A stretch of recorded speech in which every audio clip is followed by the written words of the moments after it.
for you starts now.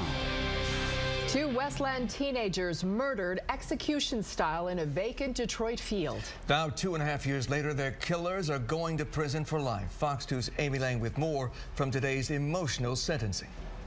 These families have waited so long for justice. Finally, their opportunity to address the men who killed their sons. But what one of the defendants had to say to them left everyone shaking their heads. Stripped of clothes, stripped of possessions, stripped of innocence, and then stripped of life. Joshua Babish describes the brutal deaths of his brother Jordan Babish and his friend Jacob Kudla. The teens from Westland went missing in July of 2012. Their lifeless bodies discovered days later in a field on Detroit's east side.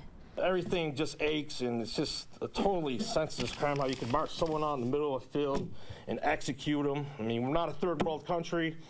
You know, sometimes I wish it did happen in a third world country because it would be a lot different outcome of this whole thing. Instead, these two men, Frederick Young and Philando Hunter, were sentenced on this day to life in prison without parole for robbing, torturing, murdering the two teens who had been in Detroit trying to buy drugs. Not only did the defendant take away my son's future, he took away my future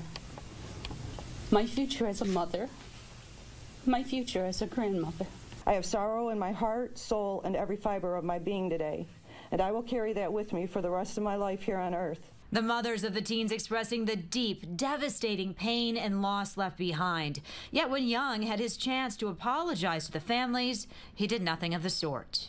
I'd like to say sorry to the families of Ayanna Jones, Michael Brown, Eric Gardner, and I want to apologize to them for not being able to get justice for their loved ones who was murdered in cold blood. And in respect for the peaceful protest, I want to say hands up, don't shoot, Black Lives Matter. That's it, Your Honor. All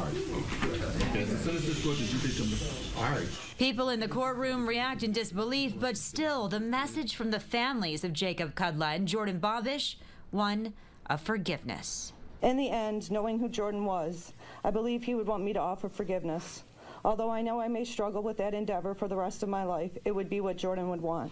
On behalf of Jordan and myself, I will pray for forgiveness for both of you. And no matter what sentence the court imposes today, these defendants will have to answer to God.